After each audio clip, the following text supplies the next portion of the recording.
عمران خان سے ایک طویل عرصے کے بعد ان کی بہنوں علیمہ، عظمیٰ اور نورین خان اور ان کے وکلاء سلمان اکرم راجہ، علی ظفر اور نعیم پنجوتا کی 5 گھنٹے تک ملاقات ہوئی ہے۔ یہ توشہ خانہ کیس میں جیل کے اندر عدالت لگنے کے موقع پر ملاقات ہوئی۔ اس میں عمران خان کی طرف سے بہت سے سوالوں کے جوابات دیے گئے۔ انہوں نے کئی معاملات کو طے کر دیا، کئی کنفیوژنیں بھی دور کر دی۔ اس سے پہلے علی بخاری کو عمران خان کے ساتھ ملاقات کے لیے بھیجا گیا تھا۔ انہوں نے عمران خان کا پیغام کہیں پہ بالکل درست باہر آ کے بتایا اور کہیں پہ ڈسٹارٹڈ کر کے بتایا۔ اس میں بھی اب وضاحت ہو گئی ہے۔ عمران خان کا ٹویٹر 19 جولائی کے بعد بالکل خاموش تھا۔ آج اس پر عمران خان کی طرف سے جو پیغام دیا گیا ہے وہ آپ کے سامنے رکھتے ہیں۔ ویسے یہ سارا کچھ وہ ان کی بہن علیمہ خانم کی طرف سے صحافیوں سے گفتگو کرتے ہوئے بتا دیا گیا تھا، جبکہ سلمان اکرم راجہ نے بھی صحافیوں سے، میڈیا سے بات کی تھی۔ انہوں نے بھی بہت سے معاملات سامنے رکھ دیے تھے۔ علی بخاری نے یہ ڈنڈی ماری تھی کہ انہوں نے اعظم سواتی کا نام سینٹ میں اپوزیشن لیڈر کے طور پر بتا دیا تھا،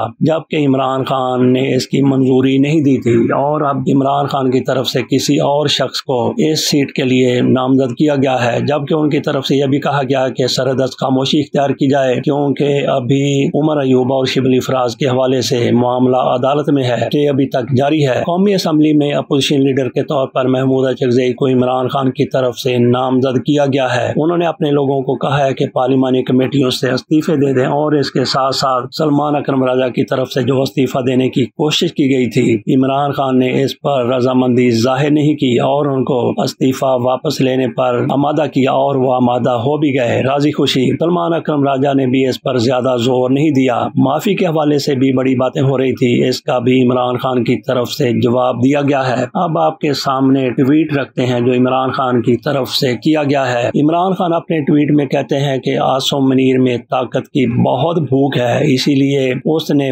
بدترین آمریت قائم کر رکھی ہے۔ مجھ سے معافی کا مطالبہ کرنے کی بجائے عاصم منیر کو مجھ سے معافی مانگنی چاہیے۔ 9 مئی اسی کی کارروائی ہے جس نے CCTV فوٹیج چرائی۔ اس وقت 9 مئی عاصم منیر کی انشورنس پالیسی ہے۔ ملک میں ہائیبرڈ سسٹم نہیں، عاصم منیر کی ڈکٹیٹرشپ قائم ہے، اسی لیے ٹرمپ نے شہباز کی بجائے عاصم منیر کو بلایا۔ فسطائیت اور جبر میں تمام حدود پار کرتے ہوئے میرے خاندان کے غیر سیاسی لوگوں کو مسلسل نشانہ بنایا جا رہا ہے۔ عمران خان اپنے ٹویٹ میں مزید کہتے ہیں کہ میرے 2 بھانجوں شاہریز خان اور شیر شاہ کو بھی اغوا کر لیا گیا ہے، حالانکہ ان کی سیاست سے کوئی تعلق نہیں ہے۔ میرا بھانجا شاہریز خان جو ایک بہترین ایتھلیٹ ہے، اسے بھی اٹھا لیا گیا ہے۔ مجھے مکمل طور پر قید تنہائی میں رکھا گیا ہے۔ 3 ماہ میں میری محض 3 ملاقاتیں کروائی گئی ہیں۔ میرے وکلاء اور اہل خانہ تک سے ملاقات کئی ماہ روک دی جاتی ہے۔ یہ سب کچھ مجھ پر دباؤ ڈالنے کے لیے کیا جا رہا ہے۔ میرے ساتھ 8 ماہ میں بشرا بیگم کو بھی قید تنہائی میں رکھا گیا ہے۔ ایسا سلوک عورتوں کے ساتھ پاکستان کی تاریخ میں کبھی نہیں کیا گیا۔ یحییٰ خان نے بھی ایسا نہیں کیا۔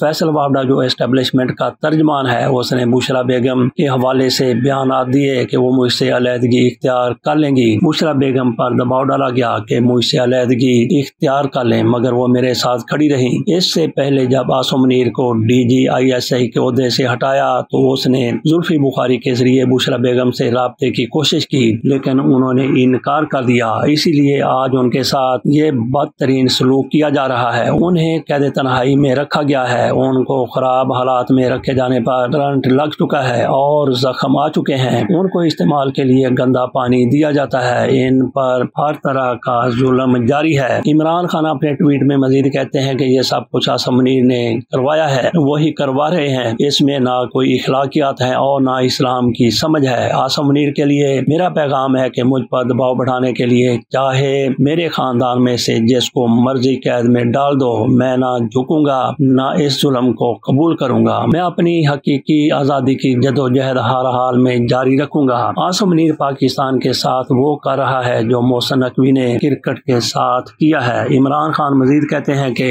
عدلیہ تباہ، میڈیا خاموش اور پولیس سے ایسے کام کروائے جا رہے ہیں جیسے وہ کریمنلائز ہو چکی ہے۔ ایسا تو یحییٰ خان کے دور میں بھی نہیں ہوا۔ پولیس کو تحریک انصاف کے لوگوں کے خلاف استعمال کیا جا رہا ہے، جس کی وجہ سے ملک میں جرائم کی شرح بڑھ گئی ہے۔ ملک میں بے روزگاری عروج پر ہے۔ SIFC سے معیشت ٹھیک نہیں ہوتی بلکہ عوام کے اعتماد اور قانون کی حکمرانی سے ٹھیک ہوتی ہے۔ عمران خان مزید کہتے ہیں کہ ان چوروں کو ہم پر مسلط کر دیا دیا گیا ہے، جن کی کرپشن اور منی لانڈرنگ کے ثبوت مجھے خود ISI دیتی رہی ہے۔ جو شخص بھی تحریک انصاف چھوڑ دیتا ہے اس کے سارے کیس معاف کر دیے جاتے ہیں۔ جب بھی ڈکٹیٹرشپ آتی ہے ججز کو ساتھ ملا کر ہی نظام پر قابض ہوتی ہے۔ اس وقت بے ضمیر ججز کی وجہ سے پاکستان میں قانون کی حکمرانی مکمل ختم ہو چکی ہے۔ 26ویں آئینی ترمیم کے بعد عدلیہ بالکل ہی غلام بن چکی ہے۔ بے ضمیر ججز انسانی حقوق کی پامالی کے خلاف ایکشن نہیں لے رہے۔ اگر ہمارے جج ضمیر کے ساتھ کام کرتے، پاکستان کے لوگوں کو انصاف دیتے، ان کو خوف ہوتا کہ یوم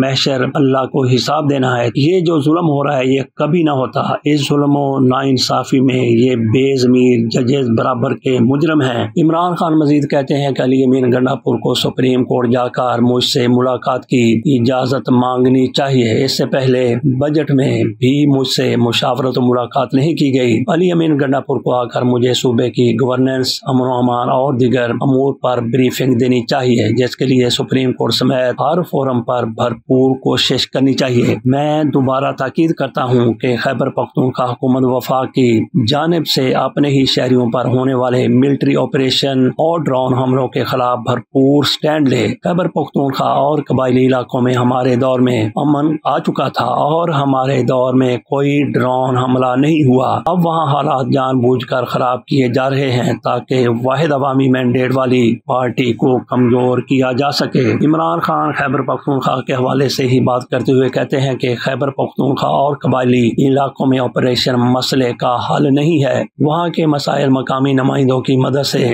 بات چیت کے ذریعے حل ہونے چاہیے۔ ڈرون حملوں اور فوجی آپریشن سے دہشت گردی بڑھتی ہے۔ ان آپریشن کو نہ ہی عوام کی حمایت حاصل ہے، نہ ہی عوامی نمائندوں کی اور نہ ہی سیاسی جماعتوں کی، تو ایسا آپریشن کیسے کامیاب ہو سکتا ہے؟ افغان مہاجرین کے ساتھ جو سلوک کیا گیا اس پر میں شرمندہ ہوں۔ وہ ہمارے مسلمان بھائی ہیں، یہاں پناہ لیے ہوئے ہیں، انہیں ایسے دھکے مار کے ملک سے نکالنا اسلامی روایت اور انسانیت کے خلاف ہے۔ عمران خان مزید کہتے ہیں کہ فیصلہ آباد کی عدالت کی جانب سے ایک اور جھوٹے کیس میں ہمارے 75 ممبران اور کارکنان کو دی گئی سزائیں اس ظلم کے نظام کو مزید ننگا کر رہی ہیں اور ہم سب کو اس ظلم کے خلاف اکٹھے کھڑا ہونا ہے۔ جب ہم مل کر مقابلہ کریں گے تو فتح ہمارا مقدر بنے گی۔ میری رائے میں 9 مئی کیسز میں جھوٹے الزامات پر دی گئی سزاؤں کے ذریعے خالی کرائی گئی سیٹوں پر ضمنی انتخابات میں حصہ لینا ان جھوٹی سزاؤں کو جائے تسلیم کرنے کے مترادف ہوگا۔ اس لیے پارٹی اس معاملے پر غور کر کے حتمی فیصلے کے لیے کل دوبارہ اپنی تجاویز میرے پاس لے کر آئیں۔ حماد اظہر کا حلقہ میاں اظہر صاحب کی